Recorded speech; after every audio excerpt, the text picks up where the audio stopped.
Hey guys, welcome to our channel. Um, Now I apologize, or we apologize. I apologize that we didn't get our video out. I said we'd get it out.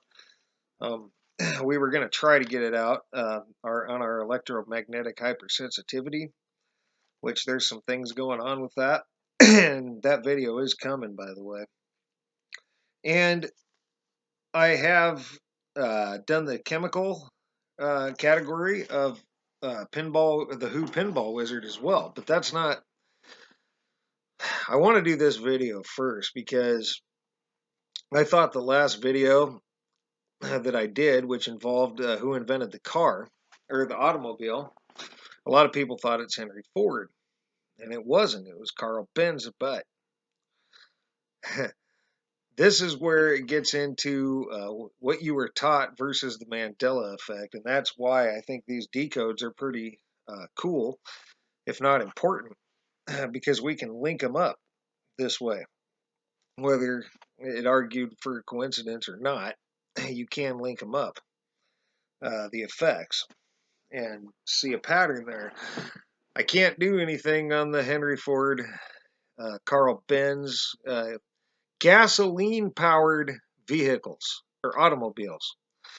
All right, now I'll bet. Now the reason I say all this is because I'll bet I know that we weren't taught, or that I wasn't taught.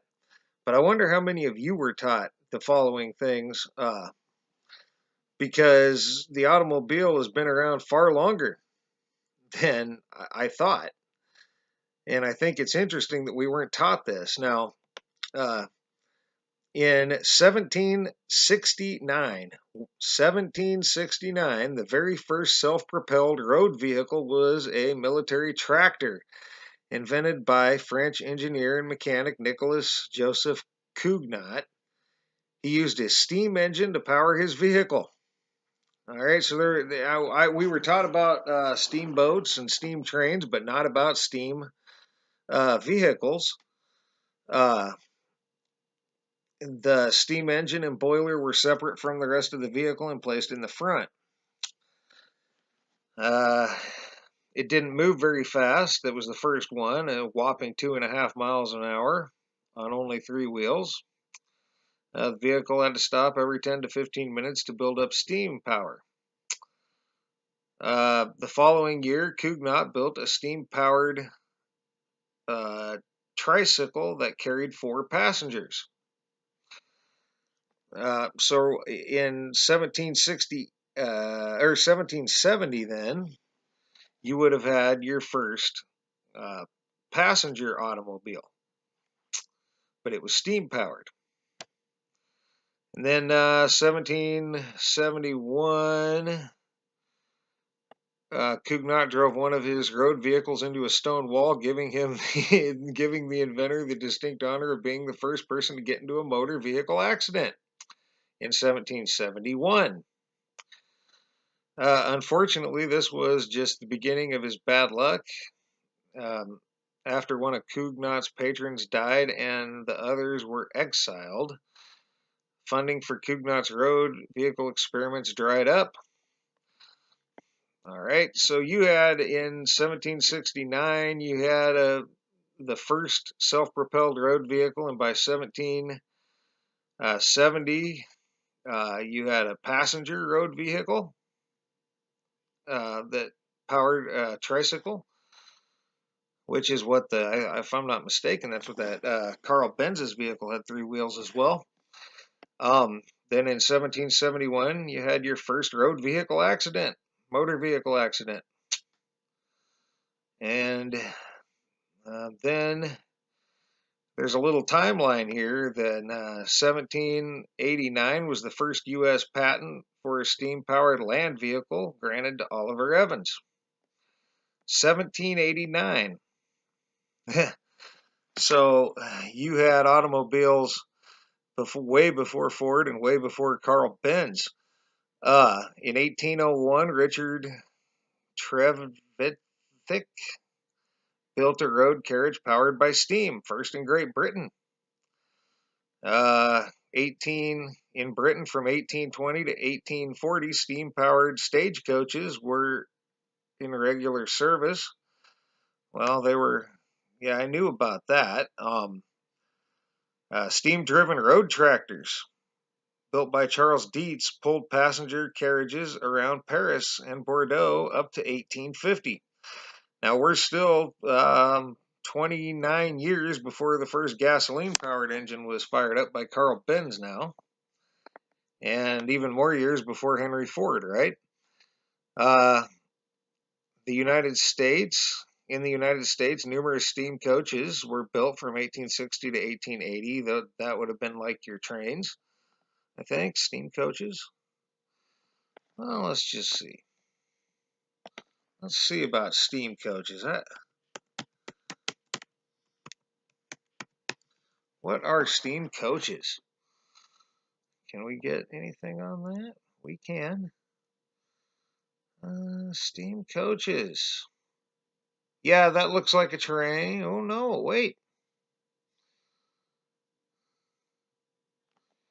Wait, guys, that does not, that looks like, well, one of them looks like a train. If I could get the images here. Let's see, steam coaches. That one of them actually, guys, does in fact look like an automobile. Oh yeah, automobiles. I'll provide the link to these pictures, guys. You can see that they had steam-powered automobiles already. Oh yes, those aren't trains. Those are steam-powered coaches. Those are automobiles. So you had steam-powered coaches, as they called them. And that was from 1860 to 1880. Now, 1879, remember, that was your first firing up of a gasoline-powered engine, right? Advanced steam cars from Amedee Boley Sr. built advanced steam cars from 1873 to 1883. All right, so now you have advanced steam cars. The La Mansell, built in 1878, had a front-mounted engine, shaft drive to the differential chain, drive to the rear wheels, steering wheel on a vehicle shaft, and driver's seat behind the engine. The boiler was carried behind the passenger compartment. So that's 1873 to 1883 and 1878. That's still a year before the gasoline-powered engine was fired up. And 1871, Dr. J.W. Carhart, 1T, professor of physics at Wisconsin State University, and the J.I. Case Company built a working steam car that won a 200-mile race. So again, 1871. Now, I'll bet you didn't know that electrical car was an old concept too. I didn't. I thought it was a new concept. But no, arrival of electrical cars. Steam engines were not the only engines used in early automobiles, as vehicles with electrical engines also gained traction around the same time. Sometime between 1832 and 1839, Robert Anderson of Scotland invented the first electric carriage.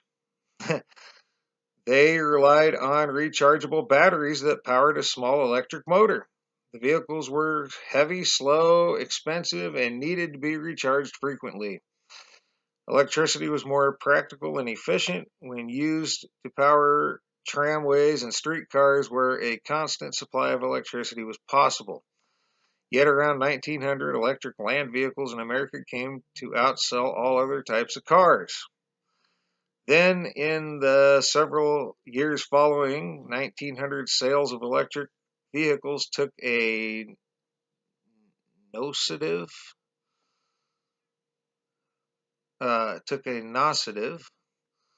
as a nosedive. Oh, that's one word now. Took a nosedive as a new type of vehicle powered by gasoline came to dominate the consumer market. Of course, because that was what was they were going to be able to charge people far out their far out their rear to use them, right? Then everything else kind of went away. So yeah, there was a ton of vehicles stuff going on before that, and yeah, I was just gonna point that out, guys. And again, you can't, and who knows? It may be a Mandela effect, and maybe we just weren't taught this stuff. I know I wasn't taught anything about the electrical cars in the 1900s, and certainly not steam-powered carriages. I knew about trains, and boats, steamboats, but nothing did I hear on steam vehicles or get taught anyway. Maybe somebody else did, but that's quite a history of automobiles before the gas engine. There was plenty of vehicles out there. So I thought that was interesting, and I was going to throw that out there. And again, how would you figure out what was what there? Well, I don't know if you can, but it's interesting information. And that's going to be it for this. And then I'm going to try to upload this video, and then I will try to put out my chemical decode for the Who Pinball Wizard. So, yeah, what do you guys think about that? Tons of you, and I'll provide the link, by the way. I will provide this link. And I was also doing a little bit of research on aviation, guys, and I thought it was kept pretty interesting. Just as a side note, that in 1783, two French brothers, Jacques Etienne and Joseph Michel Montgolfier, invented the hot air balloon and sent one up. And then shortly after that, you had blimps and airships, and the Wright brothers didn't invent, and that was all in the 1700s going on there. And the airships, steam-powered airships in the 1800s, 1852, I see. So that was a long time before there was ever, that was not quite 100 years, 50 some odd years before there was ever an airplane. So I found that interesting as well, but not quite as interesting as all the steam powered and electric powered vehicles that were in the 17 and throughout the 1800s. So they weren't necessarily just running around on horses like everybody thinks. There were vehicles out there before Henry Ford or Carl Benz.